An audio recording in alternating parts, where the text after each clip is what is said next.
Hello दोस्तों, स्वागत है आपका आपके अपने YouTube चैनल कॉन्सेप्ट बाय अभिषेक सर। मैं हूं अभिषेक तिवारी। आज की क्लास में हम बात करने वाले हैं सनातन धर्म के एक महत्वपूर्ण त्यौहार होली। होलिका दहन के इस पर्व पर इसका क्या महत्व है, इसके बारे में आज के वीडियो में हम ध्यान देंगे कि एक किन किन पक्षों में किन किन स्तरों पर होली का अपना अपना महत्व है। और जाहिर सी बात है, हमारा सनातन धर्म एक वैज्ञानिक धर्म ही है।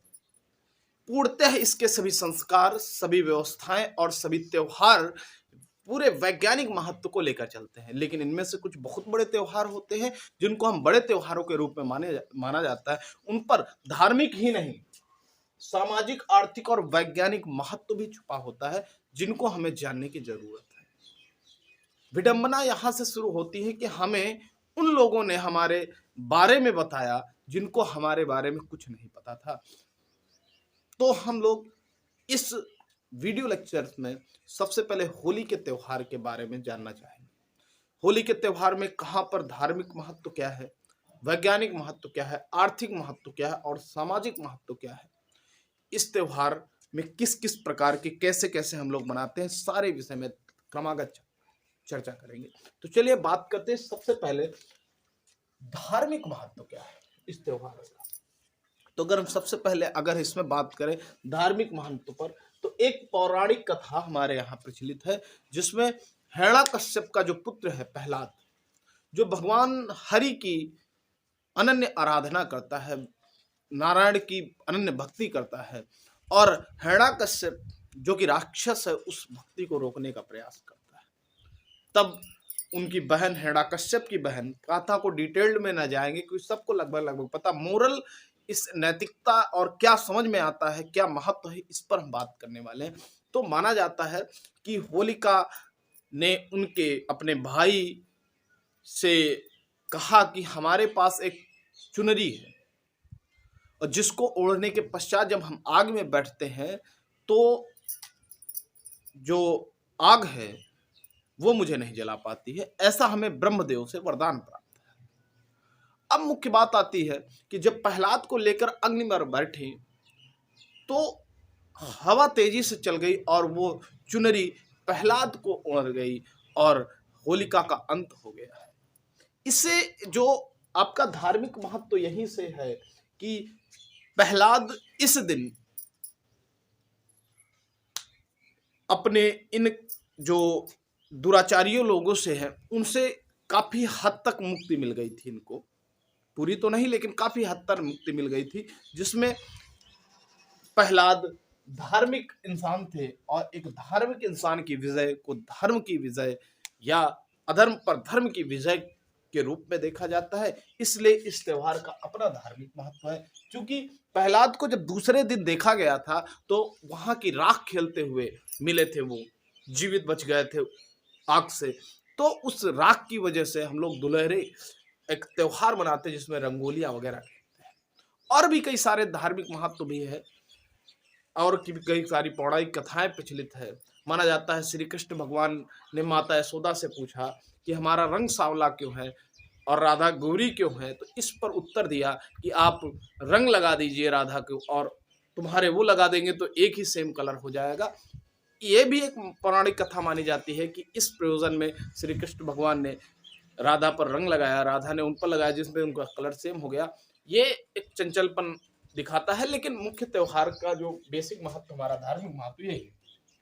अब आते हैं सामाजिक महत्व क्या है इस त्योहार का। तो अगर हम सामाजिक महत्व की ओर बात करें तो यह त्योहार एक सबसे पहले हमारे पास नैतिक जिम्मेदारियां और नैतिक मूल्यों को बताने का प्रयास कर रही है। अपने पौराणिक जितनी भी पौराणिक कथाएं हमारी कुछ ना कुछ नैतिक मूल्यों को बताती। जैसे इस कथा से हमें पता चला कि जो होलिका थी, हिरण्यकश्यप था, वो राक्षस था और वो खराब कर्म करता था और खराब कर्म करने वालों पर अच्छे कर्म करने वालों की विजय हुई।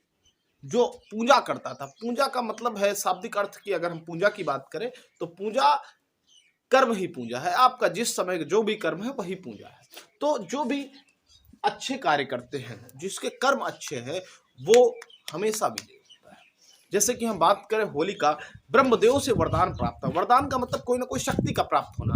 आप कितने भी शक्तिशाली क्यों ना हो, आपके पास कितनी भी शक्ति क्यों ना हो, लेकिन आप अगर सही रास्ते में नहीं है तो आपका अंत निश्चित होगा। और अगर आप सही रास्ते पर है तो आपके पास शक्ति नहीं है, एक भरोसा मात्र से आप विजय प्राप्त करेंगे। ऐसा सामाजिक ये एक प्रकार से हमको नैतिक कर्तव्यों से विमुक्त करा, नैतिक कर्तव्यों को बताता है कि हमें ऐसा करना चाहिए, हमें अपने कर्तव्यों को सही रखना चाहिए। और भी कई सारे सामाजिक महत्व, जैसे कि हमारे यहाँ होली के त्यौहार में होलिका जलाने के बाद सभी लोग मिल बांट के होली मिलन समारोह करते हैं, जिससे हमारे सामाजिक रिश्तों में सुधार आता है, हमारे आपस के रिश्तों में सुधार आता है, एक अच्छे समाज के नींव बन जाती है, एक अच्छे समाज का निर्माण होता है क्योंकि मिलने से। उसके बाद अगर हम बात करें आर्थिक महत्व को, तो इसका अपने आप में बहुत बड़ा आर्थिक महत्व है। अगर हम बात करें इसके लिए तो इस साल 2023 का जो डेटा है, माना जाता है कि होली के त्योहार की वजह से जो व्यापार है, भारत के व्यापार की बात करूं तो उसमें 30% की बढ़ोतरी देखी गई व्यापार में। और दूसरे स्तर पर बात करें तो 20,000 करोड़ रुपए का व्यापार बढ़ा है। ये छोटी रकम नहीं है, 20,000 करोड़ रुपए का व्यापार बढ़ा है भारत में। एक बहुत बड़ी रकम है और बहुत बड़ा अर्थ है ये, इसलिए इसका आर्थिक महत्व भी बहुत सारा है। अब इसके आर्थिक महत्व के लिए कई सारे, ये तो डायरेक्ट है ही इतना जो डेटा बताते हैं हमारे विकिपीडिया के अनुसार भारत का। और उसके अलावा भी अगर हम दैनिक तौर पे देखें तो कलर बनाने वाली फैक्ट्री, कई सारा रोजगार बिल्डअप होता है इससे। कलर बनाने वाली फैक्ट्री, रंगोली बनाने वाली फैक्ट्री, मिठाई बनाने वाले हलवाई, और उसके अलावा पिचकारी बनाने वाली फैक्ट्रियां, इस तरीके से बहुत सारी फैक्ट्रियां इस समय उद्योग धंधे उनके बढ़ते हैं। आर्थिक महत्व यही है और रोजगार भी उनको प्राप्त होता है, तो इसका एक आर्थिक तौर पर भी बहुत बड़ा महत्व है। इसके अलावा अगर हम बात करें वैज्ञानिक महत्व, तो अपने आप में इसका बहुत बड़ा वैज्ञानिक महत्व। क्यों? क्योंकि दीपावली के बाद कोई इतना बड़ा त्योहार उसके बाद आता है। अक्टूबर सितंबर, अक्टूबर के नवंबर के आसपास होती है, उसके बाद 5 महीने बाद करीब ये त्योहार आता है। अगर हम 5 महीने में बात करें तो इस 5 महीने के इस त्योहार में ये वातावरण को, एटमॉस्फेयर को बहुत बड़ी क्षति, प्रकृति को बहुत बड़ी क्षति प्राप्त हो जाती है। क्योंकि बहुत समय से कोई भी, आप प्रकृति से हम सब कुछ प्राप्त करते हैं, लेकिन उनको हमने क्या दिया? क्या मैंने उनको शुद्ध करने का प्रयास किया है?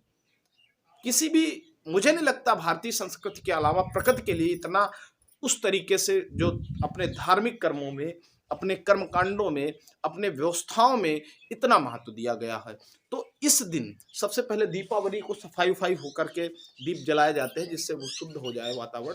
उसी तरीके से उसके 5 महीने बाद वातावरण फिर से अशुद्ध हो जाता है, कुछ ना कुछ कीटाणु हो जाते हैं, कीटाणु आ जाते हैं, जिसकी वजह से होलिका दहन होता है। और प्रत्येक गांव में, और प्रत्येक गांव से आग को, होली की आग उठा करके घर में जला लेना और मंदिरों के आसपास का होलिका दहन करना, इसका एक ही मतलब है। और सफाई उसके पहले कर देना, जिससे कीटाणु बाहर निकलते हैं और बाहर उस आग की धुएं की चपट में आकर उनकी मृत्यु हो जाती है, जिससे वातावरण भी शुद्ध रहता है। ये हमारा हुआ वैज्ञानिक महत्व। अगर आपको ये जानकारी पसंद हो तो वीडियो को लाइक करें, चैनल को सब्सक्राइब करें, बेल आइकन प्रेस करें और ये जानकारी अधिक से अधिक लोगों को भेजें, ताकि उन्हें भी पता चले हमारे सनातन धर्म के जो हमारे त्योहार हैं वो कितने वैज्ञानिक हैं, कितने धार्मिक है, कितने सामाजिक है और कितने आर्थिक महत्व को लेकर बैठे।